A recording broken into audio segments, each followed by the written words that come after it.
Bonjour et bienvenue au Salon de la Réflexion.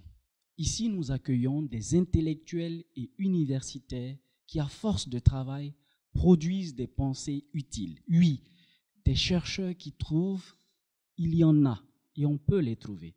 Il suffit juste de valoriser le fruit de leur travail. C'est la mission que s'est assignée le Salon de la Réflexion. Aujourd'hui, nous accueillons un chercheur, un universitaire, Dr Kofi Kwadwo Toussaint, docteur ès lettres modernes, spécialiste de la littérature française, mais pas seulement. Nous allons lui poser quelques questions. La première, docteur Kofi, comment pouvez-vous nous définir votre parcours en quelques mots? Bonjour, M. Kwasi. Merci pour l'occasion que vous nous permettez de présenter nos différents travaux. Certes succinctement, mais c'est déjà un premier pas et nous souhaitons d'entrer une longue vie à cette émission. Pour me présenter très brièvement, je dirais que je suis originaire du nord-est de la Côte d'Ivoire, principalement de la ville de Bondoukou, où je termine mes études secondaires avec un bac série D. Je m'oriente donc en lettres modernes, non pas par manque de savoir scientifique, mais par volonté d'entamer des études littéraires.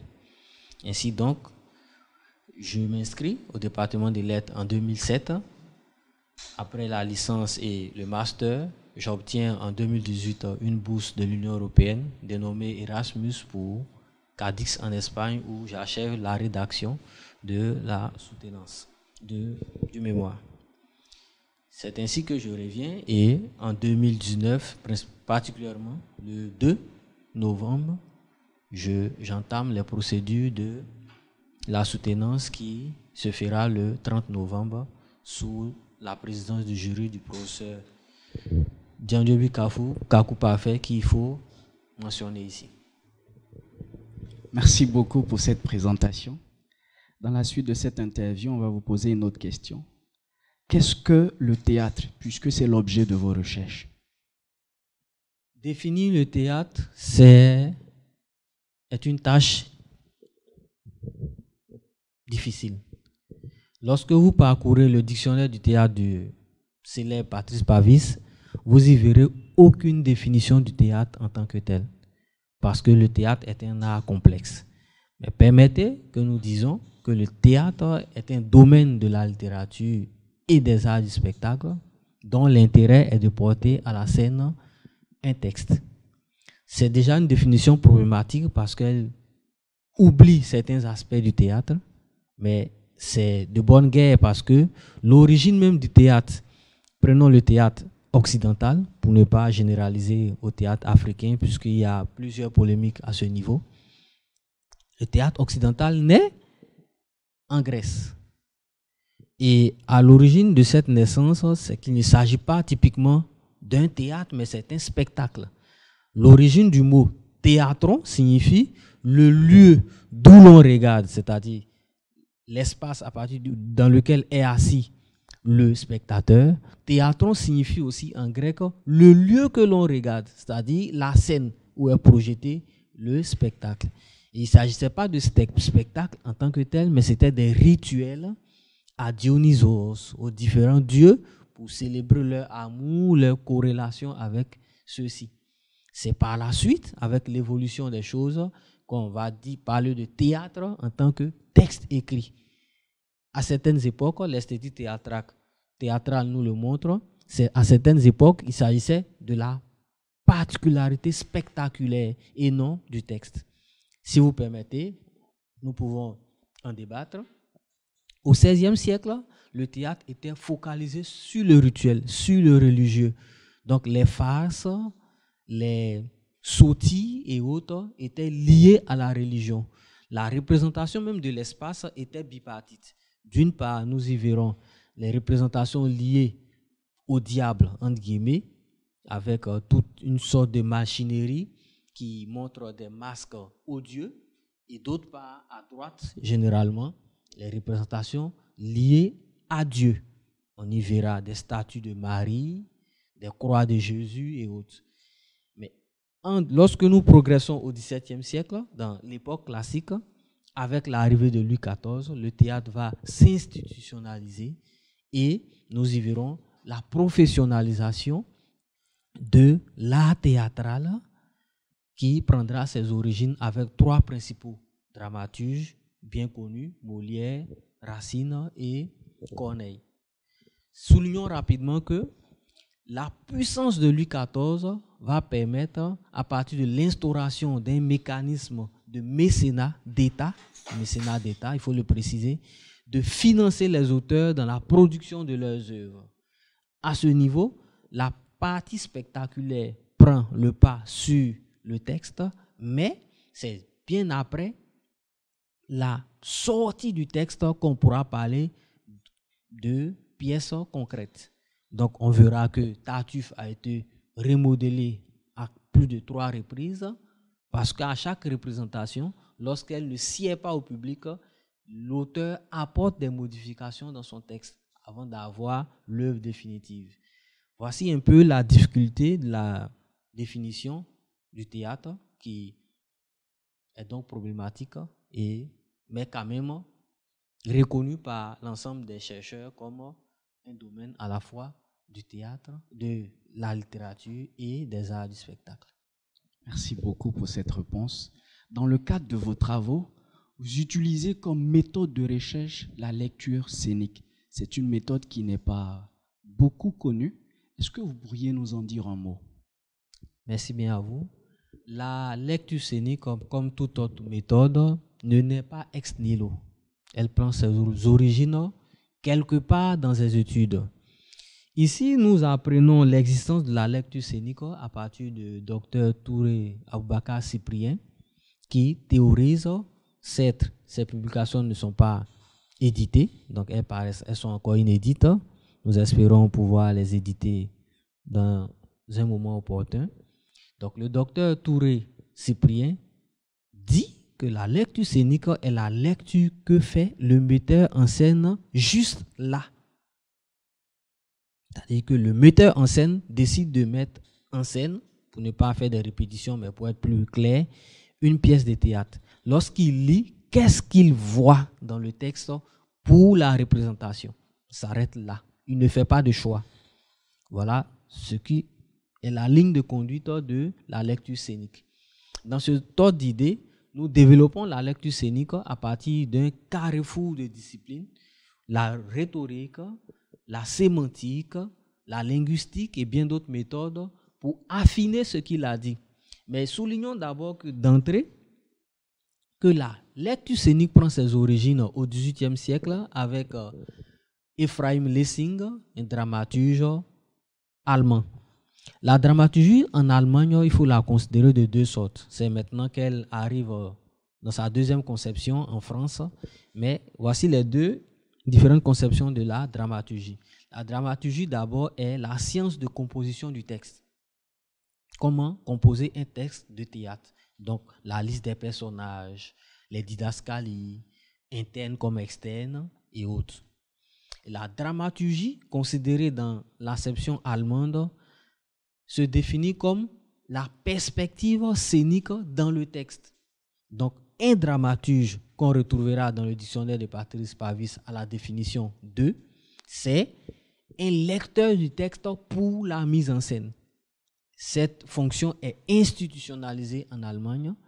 Elle est différente du metteur en scène. Il peut arriver que le metteur en scène soit son propre dramaturge, mais dans la majeure partie des cas, en Allemagne, les deux fonctions sont dissociées. C'est en France qu'on peut combiner. Il arrive que les deux fonctions soient combinées. Et certains metteurs en scène recusent le dramaturge parce que pour eux, le dramaturge, c'est quelqu'un qui est payé à ne rien faire parce qu'eux-mêmes, ils peuvent le faire. Si nous prenons le cas d'un Italien comme Giorgio Strehler, il travaillait à table, c'est-à-dire que lui-même analysait son texte pour la représentation. Donc, il n'avait pas besoin de dramaturge. Mais le texte de théâtre étant un texte littéraire, certains metteurs en scène se sont rendus compte qu'ils n'ont pas les compétences littéraires pour analyser le texte. C'est pourquoi ils ont fait appel à des dramaturges. Mais celui qui a les compétences nécessaires pour analyser un texte n'a pas nécessairement besoin d'un dramaturge. Mais tout cela est lié à la sociologie du théâtre, on va dire plus particulièrement l'économie du théâtre. Bernard, un célèbre metteur en scène, a produit un article paru aux éditions du Seuil dans ce sens. La condition économique oblige le metteur en scène à choisir un certain nombre de personnages, un certain nombre d'espaces, parce que si la manne financière n'est pas assez élevée, il va s'en dire qu'il doit faire des coupes budgétaires. Ainsi donc, il ne pourra pas engager un interprète du texte. Il sera obligé de le faire soi-même. Cela ramène encore à deux conceptions de la mise en scène, qui est la mise en scène autotextuelle et la mise en scène idéologique. Qu'est-ce que ça dit? Le texte de théâtre existe. Formellement, il a été édité. Nous voulons la représenter, pour prendre notre cas. Nous lisons la pièce, nous sommes en mesure de représenter textuellement ce que le texte dit. Certainement, il y aura quelques petites déformations.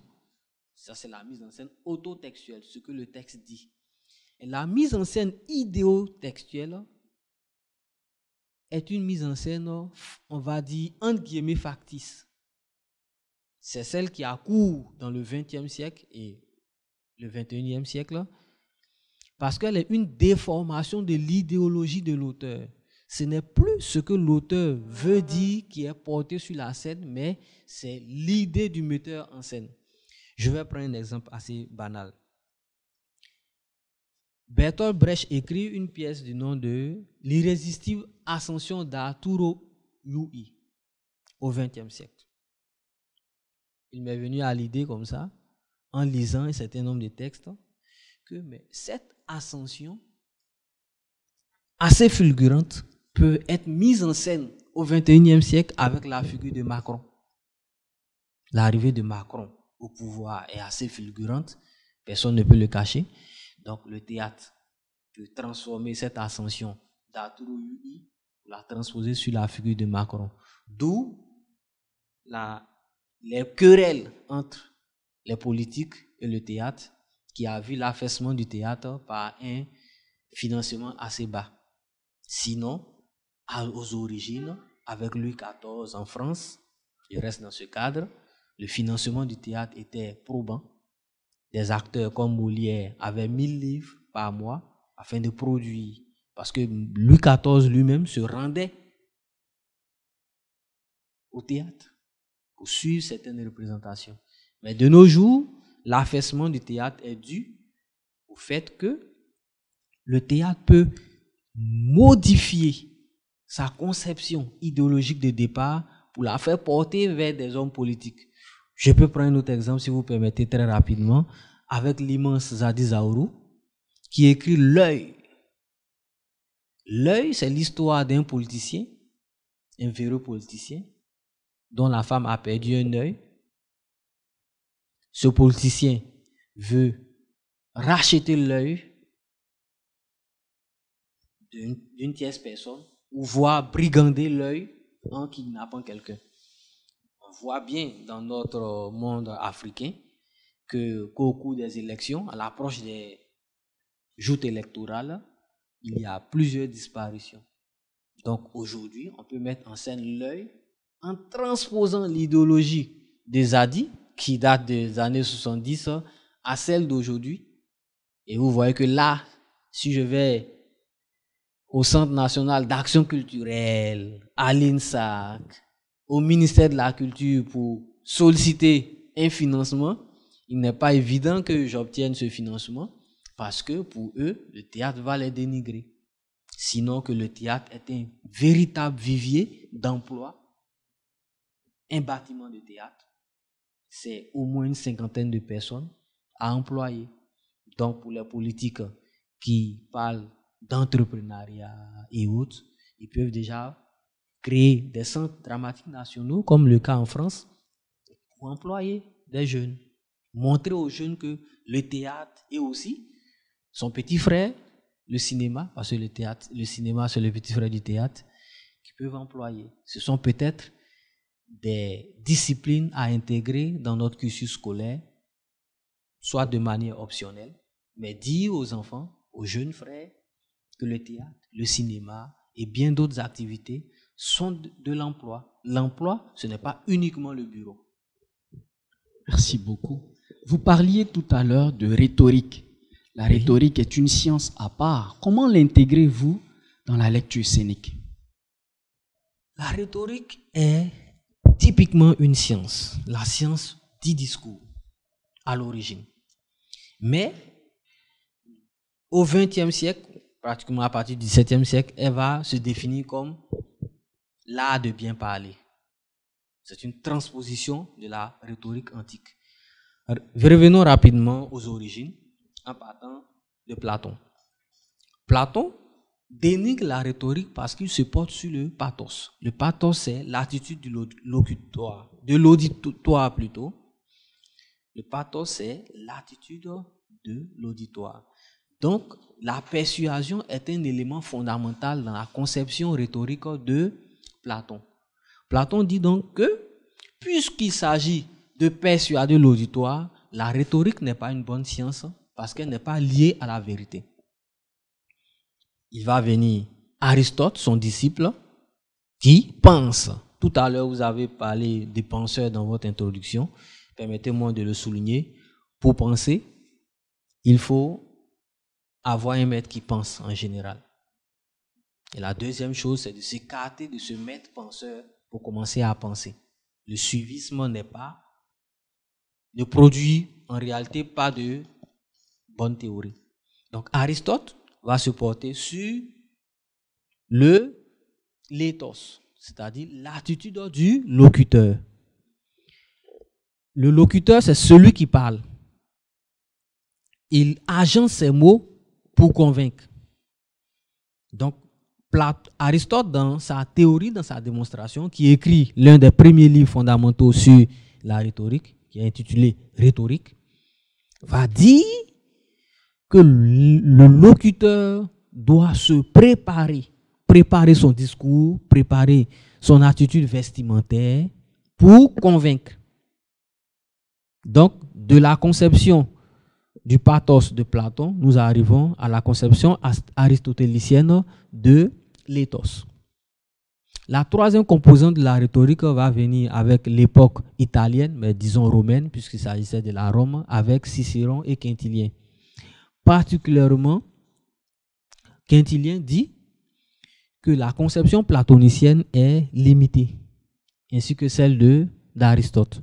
Donc, lui, Quintilien va poser la rhétorique comme le vivier du logos, c'est-à-dire le langage maintenant.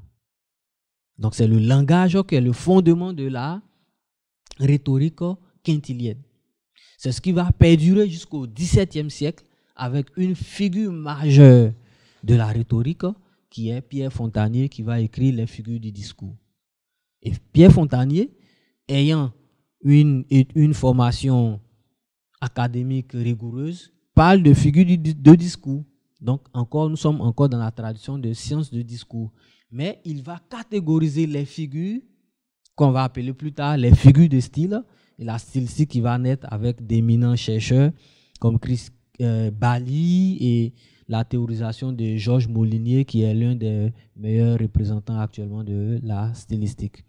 Donc, nous allons arriver dans une analyse tropologique, c'est-à-dire qu'on a uniquement des tropes, les tropes qu'on différencie dans le monde scientifique des figures de style, mais sinon c'est le même ensemble pour le commun des mortels. On a la métaphore comme trope et autres. Donc, nous allons, depuis Quintilien jusqu'au XXe siècle, rester dans le domaine des figures de style. On parlera de métaphore, de métonymie, et les composantes essentielles de la rhétorique seront oubliées. L'éthos, le pathos, le logos, l'inventio et bien d'autres parties de la rhétorique. C'est donc dans le courant du XXe siècle qu'un chercheur belge du nom de Chaim Perelman va rétablir l'équilibre entre la rhétorique antique et la rhétorique contemporaine et mener certaines recherches pour chercher à revaloriser ce qui avait cours avant. Avec son groupe, le groupe U en Belgique, ils vont théoriser un certain nombre de procédés jusqu'à ce que son disciple, je rappelle que pour juste une information, même Einstein n'a fait que poursuivre les travaux de son maître. Donc, il faut saluer les maîtres. Donc, il arrive que la rhétorique va être redéfinie par Michel Meyer à la suite des travaux de son maître, qui est Chaim Perelman. Donc, Michel Meyer dit, la rhétorique, c'est la négociation de la distance entre deux personnes sur une question donnée. C'est une question problématique qui devient problématologique pour s'inscrire dans le courant de pensée de Michel Meyer. Qu'est-ce que ça dit? Je reprends la définition. La négociation de la distance entre deux personnes sur une question donnée. Donc, la question donnée, c'est le problème. Le problème sur lequel porte la discussion. Les deux personnes représentent en réalité le pathos, on va dire avec Platon. La seconde personne, l'éthos, on va dire Aristote. Et le logos qui permet de négocier cette distance-là, on va dire Quintilien. Donc là, nous avons une réunification des trois composantes essentielles de la rhétorique. Mais comment se négocie cette distance? La négociation ici entendue par Michel Meyer dans sa conception problématologique, c'est qu'on ne négocie pas dans un seul sens. La négociation, premièrement, peut permettre de rapprocher. Donc, par exemple, le pardon devient une figure de style, une figure de rhétorique qui permet de négocier la distance en rapprochant les deux personnes en conflit. Et certaines figures vont creuser la distance, parce que la distance, c'est une notion clé là dans la rhétorique. Certaines figures vont creuser la distance entre les deux personnes. Et en exemple, nous pouvons donner l'injure. L'injure, dans la conception de Michel Meyer, est une figure de style qui creuse la distance entre deux personnes. Voilà quelques sillons de la rhétorique dans la conception de la lecture scénique. Mais pour l'appliquer à des textes littéraires, il faut prendre des exemples concrets.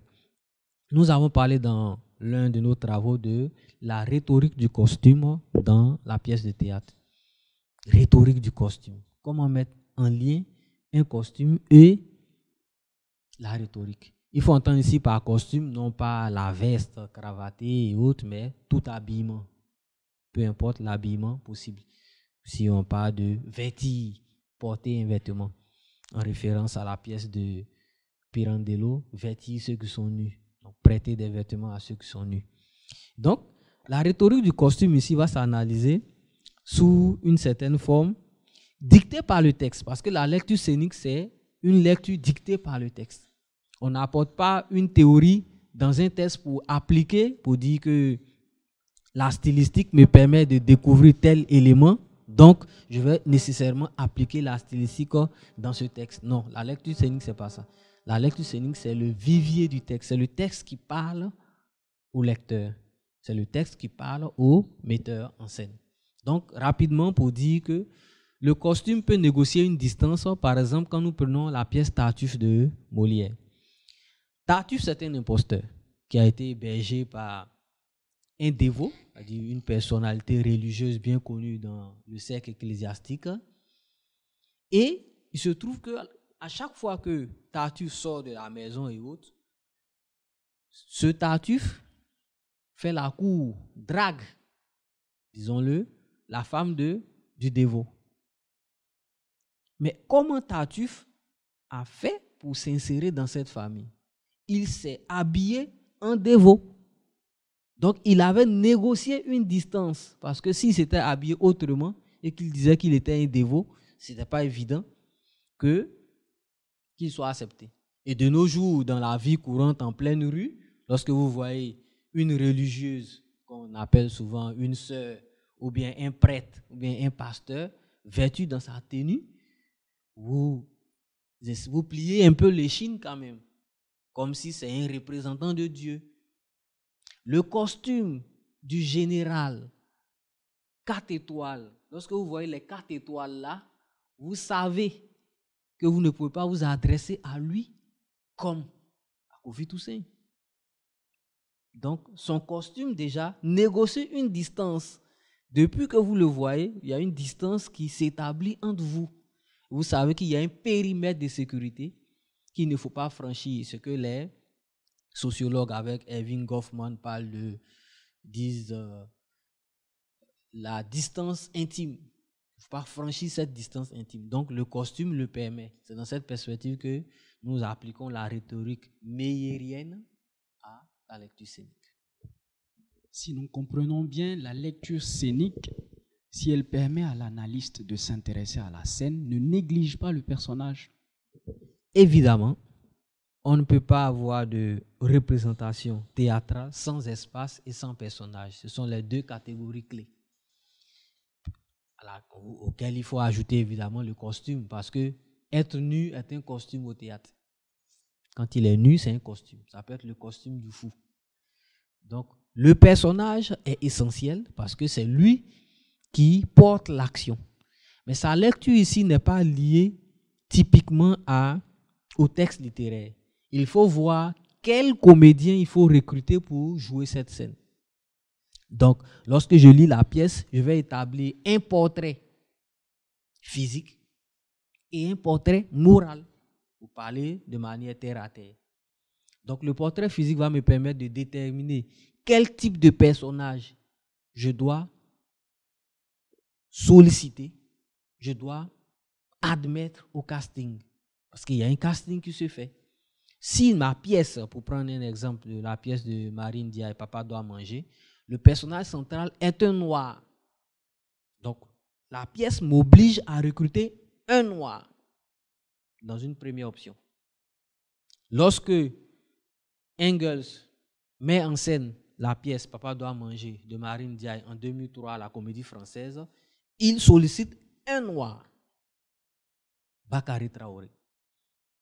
Et c'est ce noir qui est le premier noir donc à représenter une pièce de théâtre dans la Comédie Française, dont la création date des années 1640 avec Richelieu sous l'ordonnance de Louis XIV. Donc, l'obligation là de choisir un noir. Mais on peut ne pas choisir un noir. Ça va apporter d'autres éléments, d'autres considérations à la représentation. On ne peut pas prendre un blanc pour jouer la pièce en laissant le même discours. Il va falloir changer le discours ou bien maquiller le blanc en noir. Donc, on a toujours un noir parce que sur la scène, des gens verront un noir. Donc, la lecture scénique lit la pièce concernant les personnages, premièrement, pour voir quel type de personnage. En second lieu, il faut déterminer, lorsque on analyse, le volume de prise de parole du personnage. Elle peut se faire par un diagramme à bande, un diagramme circulaire et autres, pour montrer que tel personnage parle plus que l'autre. Donc, à première vue, il est plus important que l'autre. La catégorisation à partir du diagramme permet de bien visualiser, dans un tableau synoptique et autres, de bien visualiser les personnages en présence. Donc, si nous prenons l'exemple d'une pièce, peu importe laquelle, où il y a 4 personnages, 2 parlent un peu plus, ils ont 80% des voix. Un personnage a 1% des voix. Donc, typiquement, ce personnage est insignifiant. Et il est insignifiant, il y a 2 possibilités. Soit on peut le supprimer, soit on ne peut pas. Comment supprimer un personnage? Ce n'est pas chose aisée. La seule prise de parole du personnage peut être celle qui tient le texte. Évidemment, on ne peut pas supprimer ce personnage. L'autre peut parler amplement, mais le contenu est vide. Cela pose le problème du casting. Pourquoi? Parce que, comme je le disais tantôt, la manne financière, le budget de la représentation ne permet pas nécessairement d'engager tous les comédiens dont on veut. À la Comédie Française, dans certaines institutions comme au Théâtre National, de Strasbourg et autres, les finances sont disponibles. Mais dans un petit théâtre, le metteur en scène n'a pas nécessairement ses fonds. Donc, il est obligé de procéder par des coupes budgétaires. Donc, la lecture scénique permet de classifier les personnages par ordre d'importance en tenant compte de leur discours. Parce qu'un personnage qui ne parle pas peut être important. Dans une pièce de Marine Diaye, on a un passage, une scène, la scène 9, je crois bien, de Papa doit manger, où le second personnage principal, Hilda, ce qui est bizarre, c'est une pièce éponyme, ça porte son nom, mais quand vous analysez, elle est le personnage principal à première vue, mais dans certaines compositions, vous comprenez on a l'impression qu'elle est le second personnage. Mais à la scène 9, elle échange avec quelqu'un. Elle pose une question. Donc la question, comme elle est reconnue évidemment par un procédé syntaxique, le point d'interrogation. Le personnage répond. Mais l'auteur qui écrit son texte n'émet pas la réponse, n'écrit pas la réponse de l'interlocuteur. Il met des points de suspension. Après ces points de suspension, Hilda répond oui. Elle pose une autre question et le personnage répond encore par des points de suspension. Mais ces points de suspension sont un personnage, puisque à chaque fois elle répond oui, non et elle pose une autre question. Qu'est-ce qui est dit là? Normalement, on ne sait pas. On va procéder par une analyse linguistique, une analyse pragmatique. C'est là l'utilité des théories énonciatives et de la pragmatique énoncée par bien des chercheurs comme Oswald Ducrot, Kebrat, Recchioni et autres, qui va permettre maintenant d'étudier l'implicite ou bien le non-dit dans les réponses de l'interlocuteur qui parle, afin de déterminer un discours du personnage en pointillé. La formule est quasi reconnue dans le théâtre de Beckett, dans le théâtre de Marguerite Duras. Vous verrez des personnages nommés X. X, est-ce un homme, est-ce une femme? On voit avec Beckett En attendant Godot. On attend Godot. Qui est Godot? Est-ce qu'on peut visionner Godot? Est-ce qu'on peut le faire figurer? C'est possible. Par une mise en scène idéologique, quelqu'un peut mettre en scène Godot, peut-être à l'angle de la scène, que tout le monde observe, et que eux, les personnages en scène, ne voient pas. Donc, comment représenter ce Godot? Ça va dépendre du metteur en scène, ça va dépendre de ce qu'il veut montrer comme idéologie. Voilà un peu comment la lecture scénique, brièvement, lit le personnage. C'est typiquement dans le cas de la représentation sur la scène. Docteur Kofi, en parcourant vos travaux, notamment votre thèse et les articles que vous avez publiés récemment, on remarque que vous vous intéressez au théâtre et vous utilisez la lecture scénique pour lire le théâtre. Est-ce qu'on ne pourrait pas aussi utiliser cette méthode pour les autres genres et sous-genres, par exemple avec la fable? Merci bien, M. Kouassi. La lecture scénique appliquée à une fable, à un poème ou à un extrait de roman est bien possible. Nous n'avons pas encore tenté le coup, mais cela pose une difficulté majeure. Le texte de théâtre est principalement écrit pour la scène. Victor Hugo, Alfred de Musset pourront dire ce qu'ils veulent au 19e siècle en créant le théâtre dans un fauteuil. Pour l'historique, Musset et Hugo écrivent des pièces qui doivent être représentées. À la première représentation, les pièces sont sifflées. Sifflées, en ce moment, sont des pièces huées, parce qu'elles ne rencontrent pas l'assentiment du public. Ces dramaturges se fâchent, disent bon, ils ne vont pas tourner le dos au théâtre, mais ils vont écrire uniquement pour la lecture. Mais le théâtre, la disposition scripturale de la lecture, c'est déjà écrit pour la scène. La disposition des personnages, les didascalies internes, externes, l'économie de la description dans le théâtre sont liées à la scène. Donc, on va retrouver des virtualités scéniques dans ce théâtre du fauteuil de Hugo, de Musset. Donc, on va retrouver nécessairement des virtualités scéniques dans le roman. On voit bien que des romans sont adaptés au théâtre et autres, mais cela pose le problème de la réécriture. Lorsque vous avez un roman que vous voulez adapter à la scène, il faut réécrire sous forme de théâtre. Donc déjà, la réécriture va éliminer un certain nombre de procédés parce que vous réécrivez dans une certaine conception cinématographique. Donc la lecture scénique d'un texte de roman est bien possible. On pourra y voir des figures du visible, que ce soit l'hypotypose, les polyptotes et autres. Mais la densité n'est pas identique à la lecture scénique d'un texte de théâtre. Parce que la pièce de théâtre en elle-même, dans sa composition, fait une économie de la description. On ne décrit pas amplement au théâtre. Le théâtre, c'est l'action mise en parole par les personnages eux-mêmes. Donc, ce sont les personnages qui se dévoilent. Il est certes vrai, il ne faut pas l'oublier, que le narratif revient parfois dans le théâtre pour raconter des événements passés hors scène. Le hors scène, c'est ce que nous n'avons pas sur le plateau, sur la scène par exemple. Au XVIIe siècle, pour revenir un peu, permettez-moi de ne pas trop antiquiser l'émission. Au XVIIe siècle, il était interdit par la règle de la bienséance de figurer le sang sur la scène. De ne pas avoir de sang sur la scène.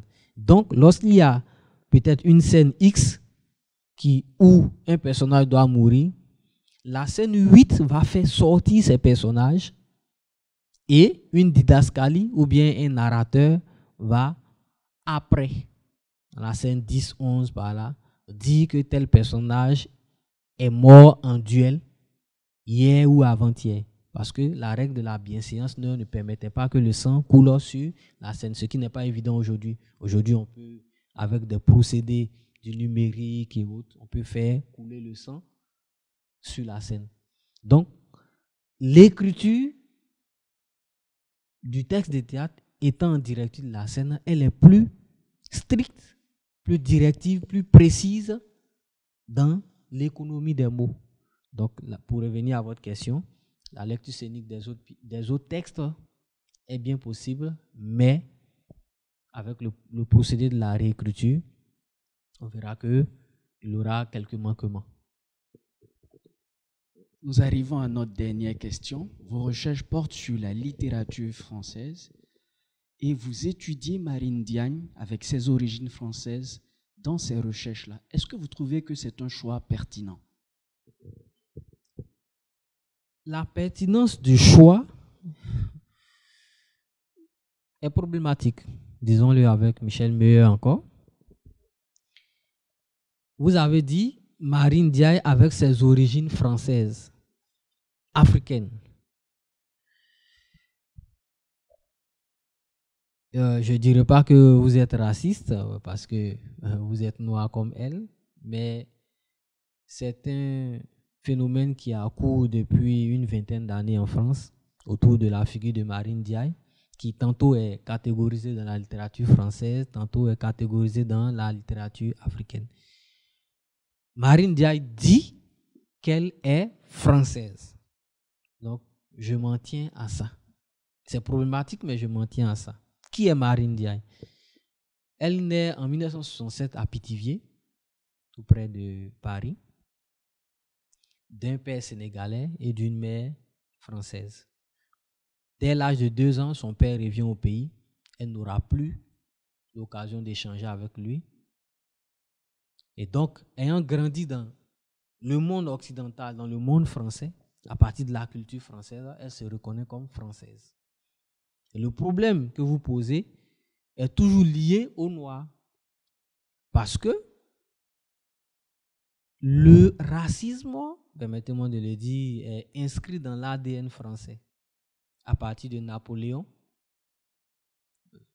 Bonaparte, qui instaure le racisme d'État en France. Les textes de littérature, la société elle-même à partir de l'école va proférer cette éducation de racisme. Donc, on va dire que Marine Ndiaye étant noire, elle est de la littérature africaine.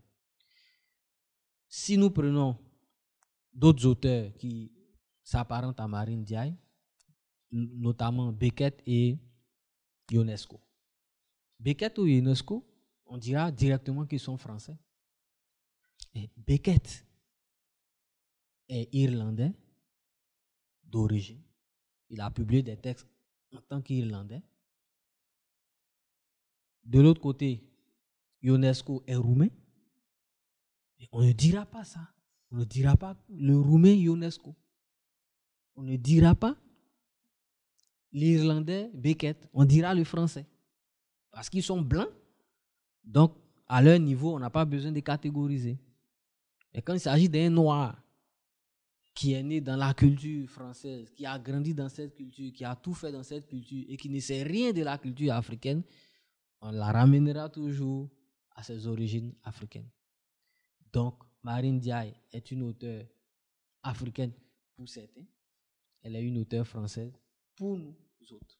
Mais, dans la dynamique des choses, certains chercheurs ont tenté de ramener Marine Ndiaye à la littérature migrante et d'autres même à aller un peu plus loin parlant de littérature offshore. Alors, la littérature migrante, c'est la littérature produite par un certain nombre de, permettez-moi de dire, pour juste amuser la galerie, de globetrotters qui, d'un pays à un autre, produisent des œuvres. On dira du dramaturge ivoirien Kofi Kwaoulé que c'est un auteur francophone. Qu'est-ce que ça veut dire? On ne sait plus. Parce que la francophonie, la France elle-même n'y est pas. Ce sont des francophiles ou des francophones, on ne sait pas, tout est confus. Bon, il n'y a pas de théorisation claire, chacun utilise le mot comme ça et autres. Donc, dans la littérature migrante, certains disent, par exemple, que Marine Ndiaye pourrait être une auteure offshore. Qu'est-ce qu'un auteur offshore? Un auteur offshore, c'est un auteur migrant, je ne fais pas de la littérature migrante, mais qui est un transfuge. Donc, la littérature offshore est la littérature produite par un auteur transfuge.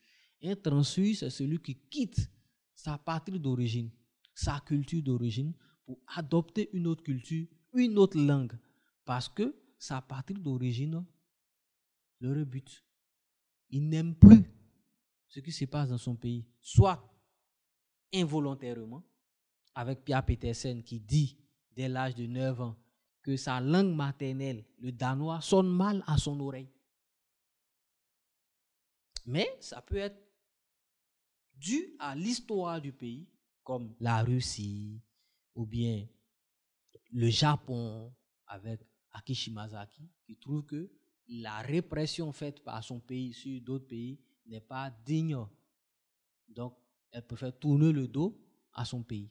Et lorsqu'ils tournent le dos, ils vont dans d'autres pays, ils écrivent dans une autre langue.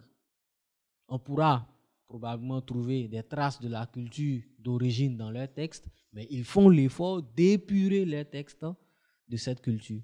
Mais on voit bien que ce n'est pas le cas de Marine Ndiaye, parce que Marine Ndiaye n'a pas connu la culture africaine. Elle ne sait rien des contes africains, en dehors de ce qu'elle a lu comme ça. Elle ne sait rien du vécu africain. Donc, elle n'est pas catégorisable dans la littérature offshore. Docteur Kofi Kwadwo-Toussaint, nous vous remercions pour vos réponses instructives. Nous sommes sûrs que vos réponses ont permis de combler un trou de culture de nos auditeurs, nos téléspectateurs et nos abonnés. Nous vous remercions. Merci bien. Nous étions dans le salon de la réflexion et fréquemment, nous allons vous présenter des intellectuels et universitaires qui ont trouvé. Des chercheurs qui trouvent, il y en a. Et le salon de la réflexion vous les présente. Merci et à bientôt.